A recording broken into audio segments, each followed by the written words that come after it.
bagi anak-anak hebat, Tuhan berkati. Hari ini maaf ya, karena Miss Ena kemarin tuh sakit.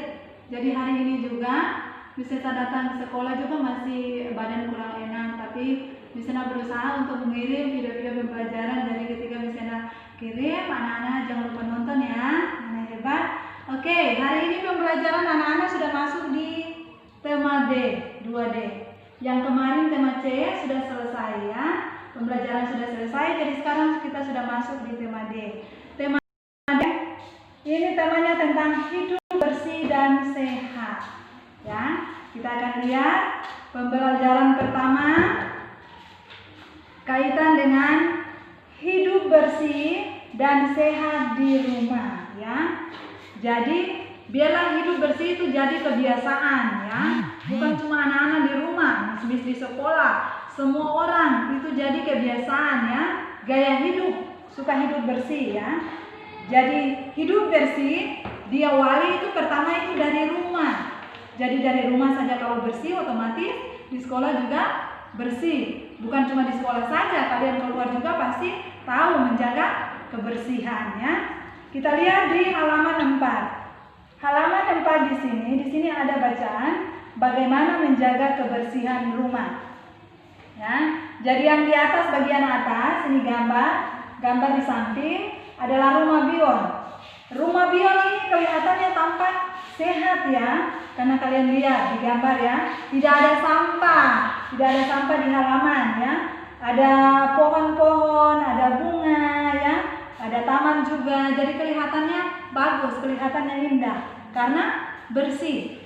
Coba kalau anak-anak di rumah kemudian halamannya kotor, banyak rumput, ya banyak sampah-sampah yang berhamburan.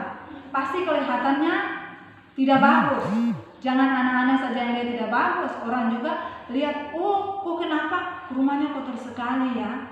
Jadi kita harus belajar menjaga kebersihan, menjadi kebiasaan menjaga kebersihan itu diawali dari rumah ya. Seperti di sini bacaan di halaman 4, bagaimana anak-anak menjaga kebersihan rumah. Ya, di sini ada papanya Bion ini dia lagi menyiram pohon ya, mungkin cuacanya panas jadi dia menyiram pohon ya pakai air otomatis ya. Kemudian Bion menyapu lantai, kemudian ibunya membersihkan meja ya, ngelap meja, membersihkan meja. Kemudian ada kakaknya juga membantu. Jadi mereka kerjasama untuk membersihkan rumah. Kalau anak-anak di rumah misalnya kerjasama, itu harus dilakukan secara bersama-sama. Jangan misalnya kakak sendiri saja yang membersihkan rumah, dia sapu lantai, bersihkan kaca, lap kaca, kemudian dia cuci piring. Nah, kalau di rumah misalnya ada 2 orang saudara, bisa saling membantu. Karena ada mama, ada papa. Kemudian tambah 2 orang lagi, berarti di rumah sudah 4 orang ya. Kalau saling membantu berarti pekerjaan di rumah yang kelihatannya lama selesai ya, tapi kalau kerjasama itu pasti cepat selesai. Oke, kita lihat lagi.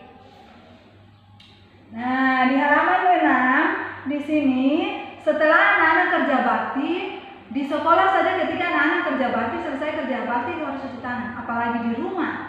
Ya, di rumah tadi Bion dengan kakak bahkan papanya mereka sudah kerja. Jadi setelah kerja harus mencuci tangan dia di sini ya.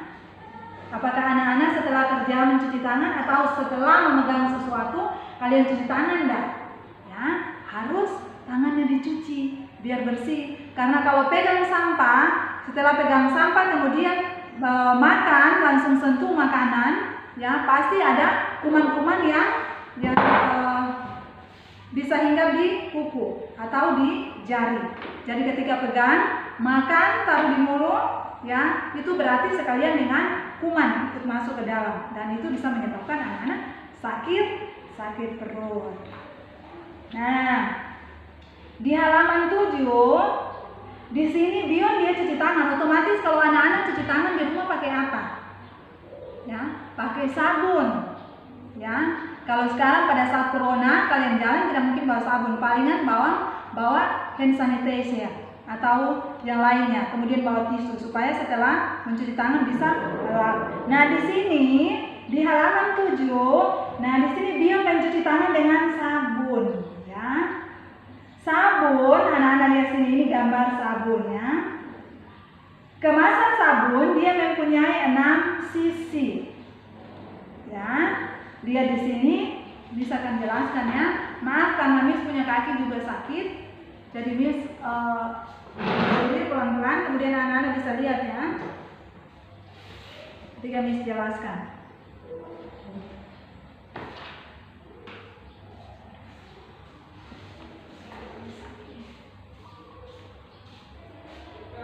Contoh, ini sabunnya.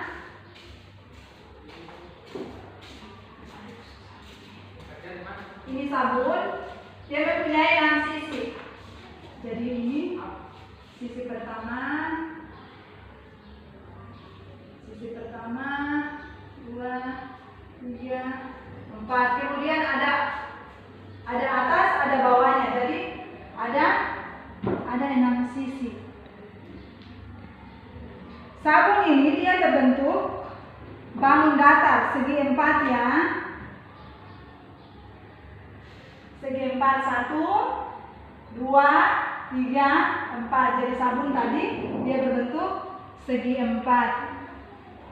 Kita lihat di halaman 8. Anak-anak bisa lihat di halaman 8. Di sini segi 4 mempunyai sisi.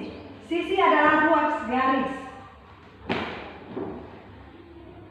Jadi contoh, Miss gambar lagi di sini. Segi 4 ini dia mempunyai 2 sisi. Sisinya ini adalah ruas garis yang ini. Ini yang disebut dengan sisi. Ini ruas garisnya ya.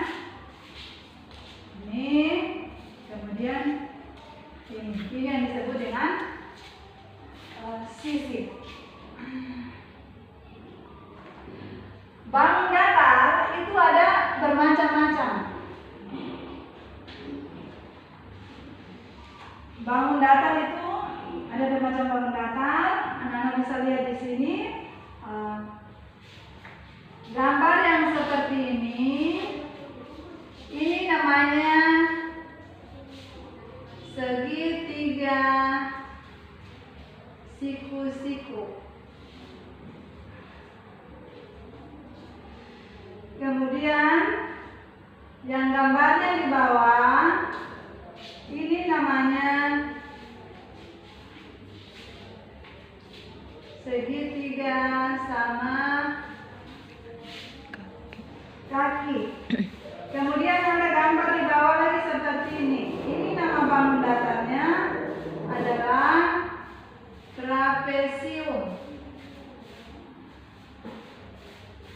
Kemudian bangun datar yang seperti ini namanya persegi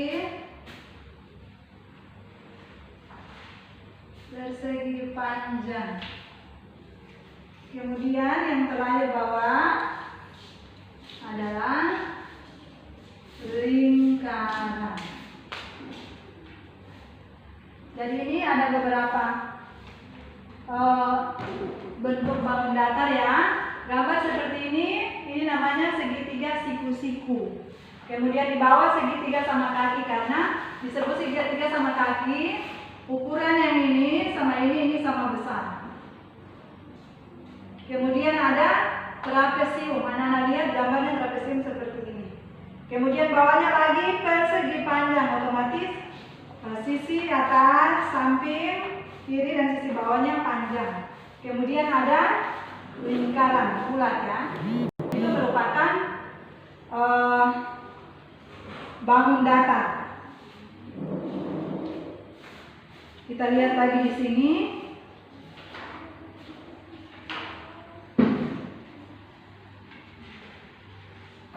Di halaman 18 halaman 18 di sini anak-anak bisa lihat. Ini adalah gambar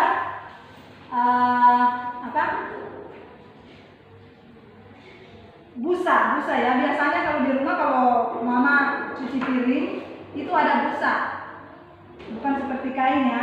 Jadi kalau cuci piring memakai ini ya. Kita lihat di sini. Ini adalah satu contoh bagaimana kalau mama mencuci piring pakai ini, otomatis dia pakai bawahnya ya. Dia cucinya seperti ini, mencuci piring ya. Bangun ruang dia memiliki sisi dan rusuk. Dia memiliki sisi dan rusuk. Coba Miss kasih contoh. Miss tolong ambil HP.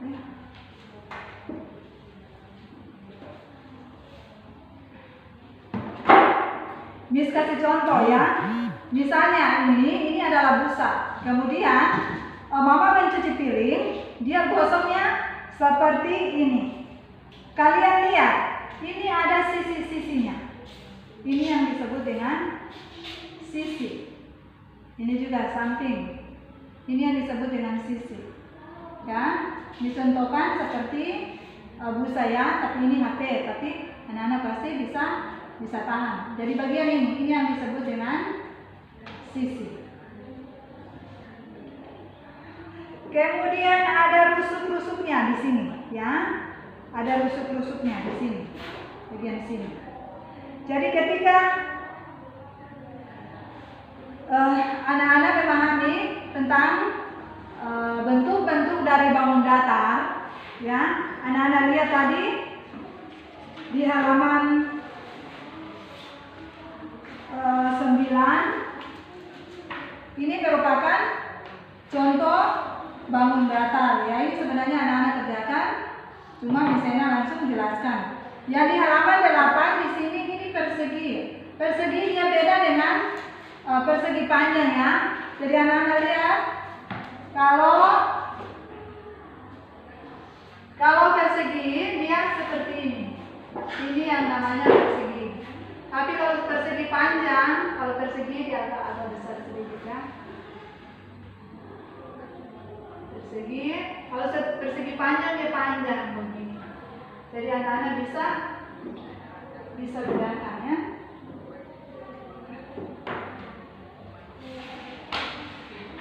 Oke, kita lihat lagi. Nah, di sini hanya contoh-contoh bagaimana anak-anak bekerja sama untuk membersihkan rumah. Nah, jadi kalau misalnya kasih tugas, anak-anak bagaimana bisa menuliskan ya, lingkungan rumah contohnya ya. Nah, di sini di halaman 23 nama, kemudian alamat, lingkungan rumah tidak sehat, lingkungan rumah yang bersih. Jadi kalau Miss kirimin tugas untuk anak-anak kerjakan, bisa anak-anak kerjakan. Nah, Miss Sena juga sampaikan bahwa Miss Sena kirim video ini. Video ini nanti anak-anak kerjakan tugas di hari Rabu, ya, sekalian dengan video yang akan Miss Sena kirim. Karena mulai besok sampai hari Jumat itu libur, ya, ada cuti bersama. Jadi anak-anak libur, berarti Miss Sena tidak kirim tugas-tugas untuk anak-anak. Jadi hari ini Miss Sena hanya kirim video pembelajaran saja. Oke, terima kasih. Tetap semangat untuk belajar. Tuhan berkati.